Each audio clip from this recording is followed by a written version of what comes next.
How would you compare it to last year's?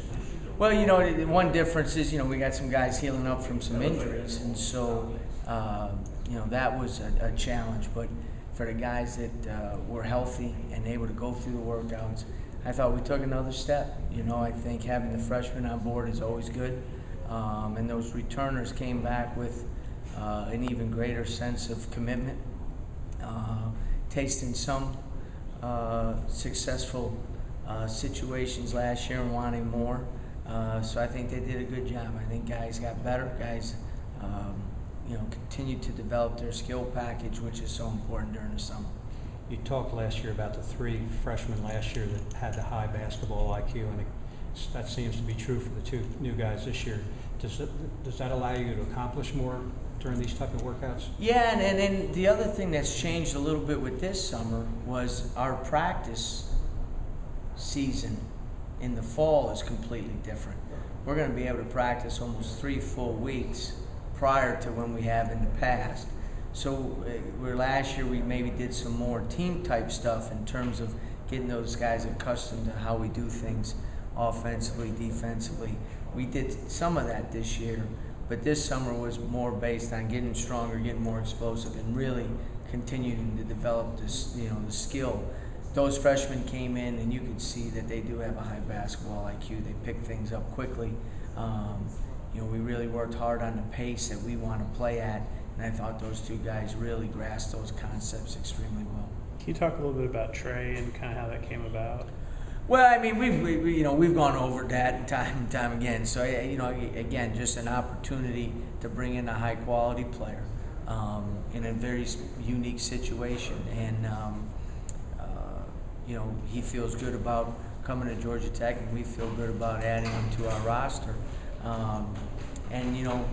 It's not the best situation because of why it occurred, but it is what it is, and we're going to try to make it the very best. The one thing that I'm excited about is that he's on track, and he's has great pride in the fact that he's going to be able to earn a Georgia Tech degree, and so now him and his sister will both have tech degrees, and they always kid with each other in terms of now that their degrees are going to be equal, and I think Trey feels pretty good about that because I think his sister's been on him a little bit about that in the past. When do you guys find out about his eligibility? Well, we went again. We're not every time we get together. Sure. We put in the waiver, and we'll put that in once school starts. Okay. And then that's up to the NCAA on that point. So, you just got to go through the process on that. Marcus and Rob, had a good experience this summer with the tryouts and everything. Do you see more confidence from them in these workouts here? Well, I think I think they felt good about the way they played. Robert, unfortunately, that last day and a half was not 100%. He had to go see some specialists here when he came back with the infection that he had.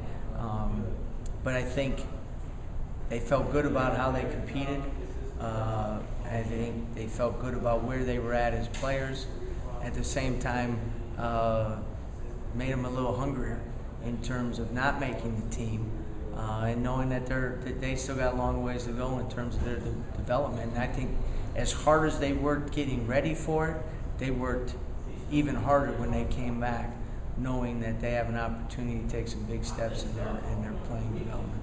How have you thought about? Well, I imagine you've thought about this, but how are you going to work out? I guess Trey and Solo and Travis. It seems like you can play combinations of them together on the court. Well, the most important thing for us is to have quality guard play, which I think is a question mark for us. Is something that we need to continue to improve in. And in this league, you need high-quality guards that make good decisions, guards that can make plays for other people, guards that can finish plays for themselves. Our experience and our production a lot of times have come from our post players. We only have one perimeter player in the whole group that has more than 1 year of college experience, and that's Jason Morris, who was injured all last year. So we'll figure that out as it comes, but I know how important in this league to have multiple guards that can make high-quality plays and make good decisions. And I think we've got a pretty good group. Does it add an element to being able to attack and those kind of things when you can have multiple ball handlers, guys who are really skilled at that aspect? Yeah, and then that's the thing. No matter who you are on the perimeter, we've been working extremely hard on our ball skills, being able to make plays off the dribble and make plays for each other. Because that's, I think we are 11th in the league in assists, and that's something that we need to get a lot better at. Got three guys, in Cam and Daniel and Jason. Are you expecting a lot from them, or are you going to rely a lot on them with their leadership as well as their performance? Well, as good as our young players are, and as much as they're growing, the success of a season is usually determined by your seniors.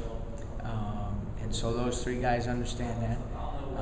I thought Cam and Daniel did a great job as juniors in terms of elevating their game. Jason didn't have that opportunity.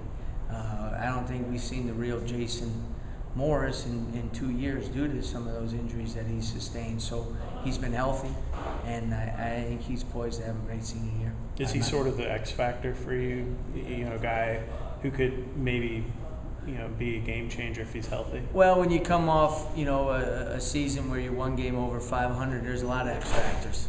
Sure. But obviously if he has a great senior year, he'll go a long way in helping us have a successful season. You got, as you said, a lot of players coming back that went through the ACC experience for the first time. This next year, is that the year you expect them to maybe elevate their game?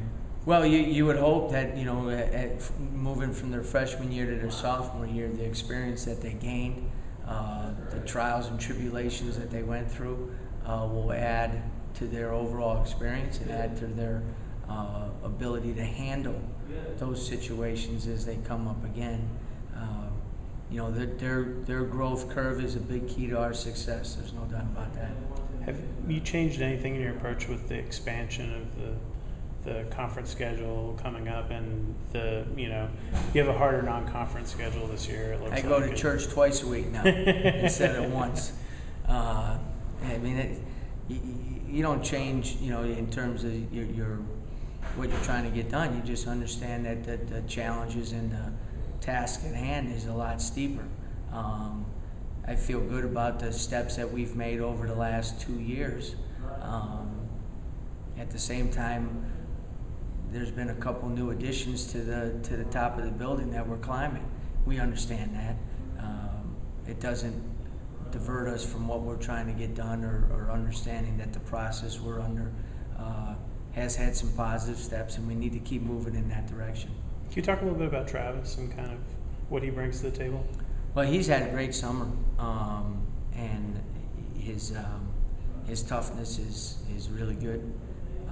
He's got great quickness, and again, a high basketball IQ. Knows how to get people shots, and is a quality enough player that he can score too. He's not one of those guys that is incapable of putting the ball in the basket. I think that dual threat is going to help him. Again, it's always difficult for a freshman guard to face the daunting task of playing in the ACC.